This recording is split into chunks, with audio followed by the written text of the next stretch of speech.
Nuestras repúblicas en Latinoamérica tienen el ideal de que la división de las funciones del poder sea tripartita y sea exacta, esto es, el 33.3% para cada uno de los poderes. Sin embargo, insisto, es el ideal. En la práctica, algunas veces se impone el Ejecutivo, es lo que denominamos el hiperpresidencialismo.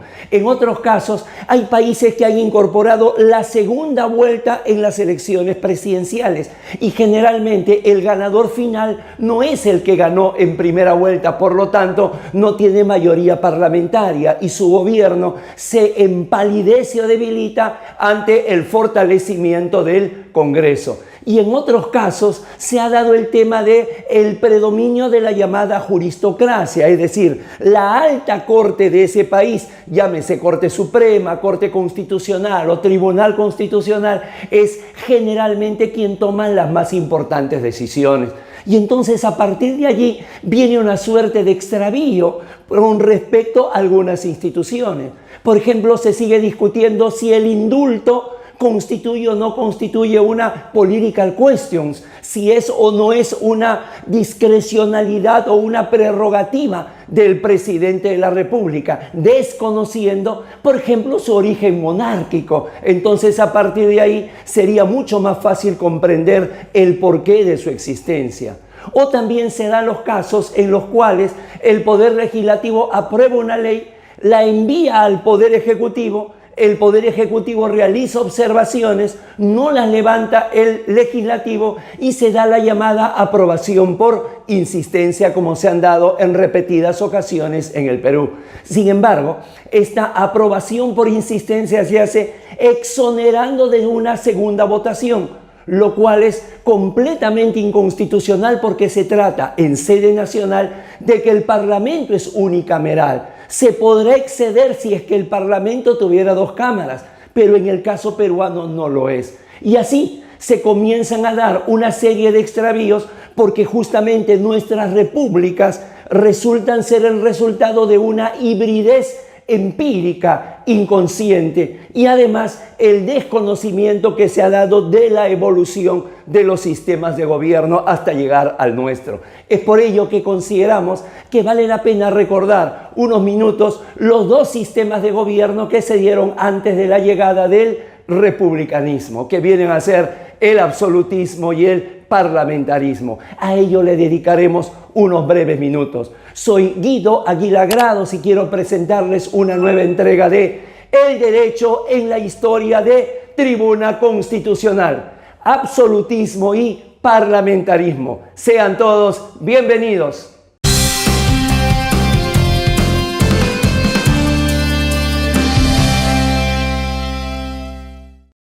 En líneas generales, el absolutismo es una forma de gobierno en la que el poder político está concentrado en las manos de un monarca. Su desarrollo abarcó principalmente la etapa de transición entre el medioevo y el modernismo en Europa occidental, específicamente entre los siglos XVI al XVII.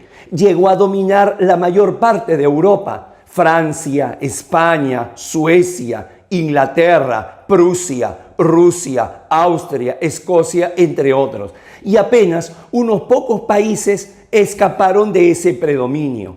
Su principal característica es la concentración de poderes, es decir, no hay ninguna división de poderes. Tanto legislativo, ejecutivo y judicial son ejercidos por la misma autoridad, el rey, como supremo magistrado en todos los ámbitos. Inclusive, de ahí viene que hasta ahora denominemos al Poder Judicial Administración de Justicia, como si perteneciera al Ejecutivo.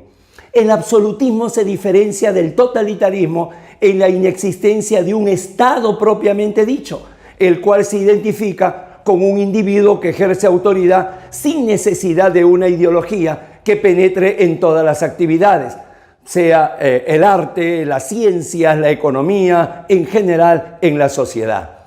Por otro lado, conocido también como sistema parlamentario o régimen parlamentario, el parlamentarismo es un sistema de gobierno en el que la elección del gobierno, del poder ejecutivo, emana del Parlamento, poder legislativo, y es responsable políticamente ante éste. El parlamentarismo, entendido como un sistema político en el que el poder político reside mayoritariamente en un parlamento, surgió a mediados de 1640 en Inglaterra, cuando a raíz de un conflicto entre el rey Carlos I y su parlamento, el monarca declaró la guerra al parlamento y empujó al país a una guerra civil de la que finalmente él resultó perdedor.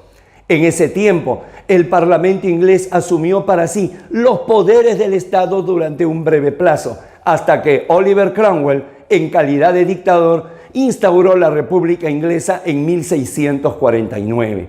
Entre las principales características propias de todo sistema parlamentario, aún vigente en Europa, destacan las siguientes.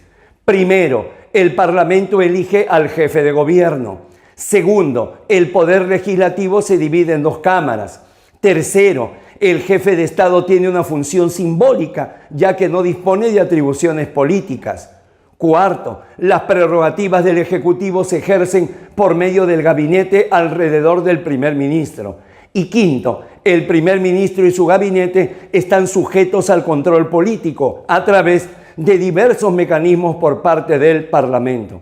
En la actualidad, los sistemas parlamentarios son en su mayoría o bien monarquías parlamentarias o bien repúblicas parlamentarias.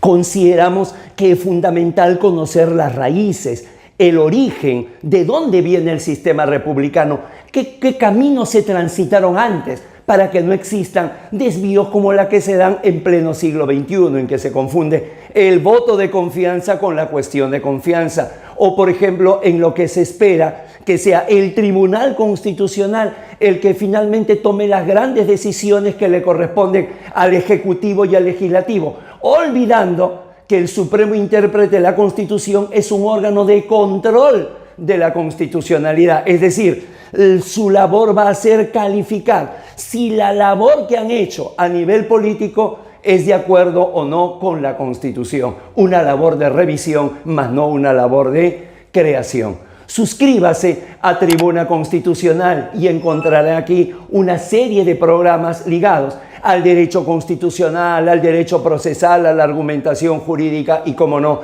a la historia y el derecho. No olvide, todas estas entregas son posibles gracias al apoyo que nos brinda EGACAL Escuela de Derecho. Han sido muy amables, muchísimas gracias, que estén bien.